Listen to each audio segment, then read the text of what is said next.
Today we learned two big things about what is sure to be the worst day of this year for the Trump presidency. The first thing we learned is that the worst day of this year of the Trump presidency is being rescheduled. And the second thing we learned is that the most famous freshman in the House of Representatives since John Quincy Adams will be there. Today, Congresswoman Alexandria Ocasio-Cortez was named one of the new members of the House Oversight Committee. That is the committee that Michael Cohen is going to testify to in the House of Representatives. And so Michael Cohen's public testimony in the House of Representatives was already guaranteed to be the worst day of the Trump presidency this year. But now the anticipation of that hearing has intensified with the news that it will be Alexandria Ocasio-Cortez's first turn in the spotlight of an already very important congressional hearing. That hearing is going to be rescheduled because Michael Cohen's lawyers told Congress today that he would like to delay his testimony before the House Oversight Committee, which was scheduled for February 7th. Our next guest, Vanity Fair's Emily Jane Fox, is reporting that Michael Cohen is still determined to testify before the House committee before he reports to begin his prison sentence on March 6th. So sometime before March 6th. Michael Cohen's spokesperson, Lenny Davis, released this written explanation today. Due to ongoing threats against his family from President Trump and Mr. Giuliani as recently as this weekend, as well as Mr. Cohen's continued cooperation with ongoing investigations by advice of counsel, Mr. Cohen's appearance will be postponed to a later date. President Trump has issued several intimidating tweets about Michael Cohen and his family, including things like this: lying to reduce his jail time, watch father-in-law. And the president uses Fox News to deliver threats to Michael Cohen and his family. In order to get a sentence reduced, he says, I have an idea. I'll give you some information on the president. Well, there is no information, but he should give information maybe on his father-in-law, because that's the one that people want to look at, because where does that money? That's the money in the family. And I guess he didn't want to talk about his father-in-law. He's trying to get his sentence reduced. So it's pretty sad. You know, it's weak, and it's very sad to watch a thing like that. I couldn't care less. What is his father-in-law's name? I don't know, but you'll find out and you'll look into it, because nobody knows what's going on over there.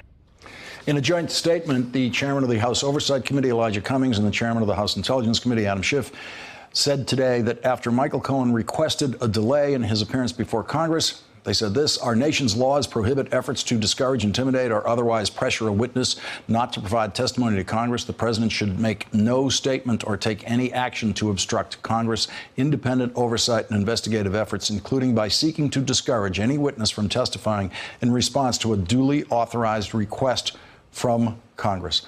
Joining our discussion now, Barbara McQuade, former federal prosecutor, and Emily Jane Fox, senior reporter for Vanity Fair and the author of Born Trump. They are both MSNBC contributors.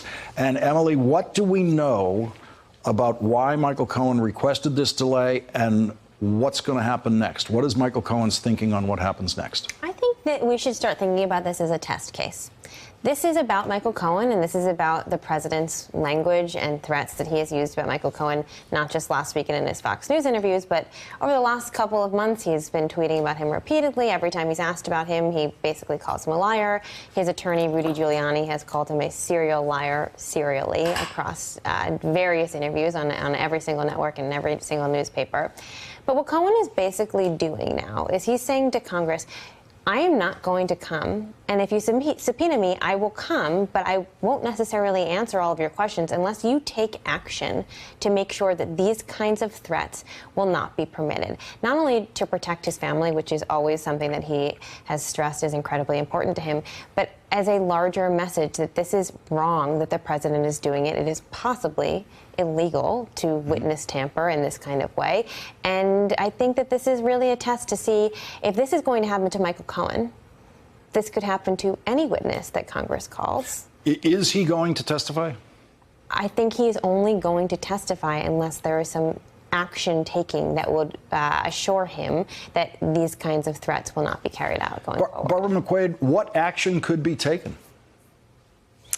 Well, you know, there's the ultimate action that could be taken is to impeach the president for witness tampering. I don't think anyone's going to go that far in this situation, although I think you could make out a case that he satisfies the elements of the federal criminal statute for witness tampering to intimidate a witness with intent to interfere with their testimony. So that would be one thing. I mean, another would be to subpoena Michael Cohen to appear and testify regardless of the fact that President Trump is tweeting and making these statements about him. But unless one of those things happens, I don't know. We may still find ourselves in this standoff.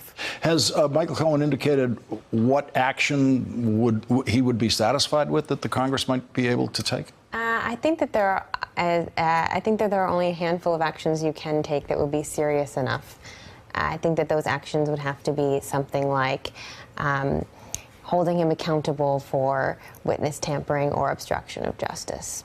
And Barbara, so now it's starting to sound like if those are Michael Cohen's conditions, I don't see how they can be met unless possibly a resolution. Nancy Pelosi could get a resolution passed through the House of Representatives basically condemning the president's conduct toward Michael Cohen, rebuking the president's conduct toward Michael Cohen and witnesses generally that the House of Representatives is interested in. That seems like something that Nancy Pelosi could get written and get through the House of Representatives pretty quickly. Yeah, you know, in a normal administration, in normal times, what usually happens when there is sort of this constitutional butting of heads is the leadership tries to work out some sort of an agreement so that one side will stand down. As we've seen with the shutdown, it doesn't seem like that kind of agreement is going to happen here. What I think is more likely to happen is that Michael Cohen's testimony will be delayed. One benefit of delaying his testimony, I think, is Robert Mueller's investigation. And until that is completed, I think that Robert Mueller would prefer that Michael Cohen not speak publicly about all of the things that is being swirling around in BuzzFeed and some of these other things until he is ready to share that with the public. And at that time, maybe things simmer down such that Michael Cohen is not the greatest threat to Donald Trump. So, Emily, this could be a longer delay than just a few weeks before he goes to prison. It could be, but that would mean potentially moving back when he's due to report to prison. The time when he was supposed to testify for Congress was 4 weeks before he's supposed to submit himself and go to prison. So there's not a lot of time unless that then gets moved back. But we have to also step back and realize that as this is going on, as Cohen has been spending hours with his attorneys preparing to testify for Congress, he's also been meeting with investigators, continuing to cooperate recently. Recently meeting with investigators. Is that the Mueller team or the Southern District of New York team? And the Attorney General in New York.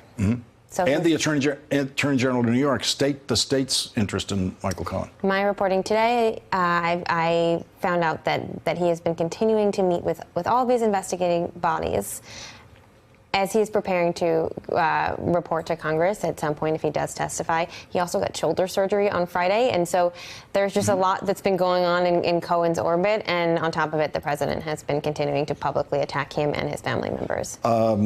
We're going to know eventually everything Michael Cohen knows with all of these investigators. We just don't yet know when, or even at this point, what year that will be when we discover all of that. Emily Jane Fox, Barbara McQuade, thank you for joining us tonight on this important story. Thanks for checking out our YouTube channel. Subscribe by clicking on the button below for more from The Last Word and the rest of MSNBC.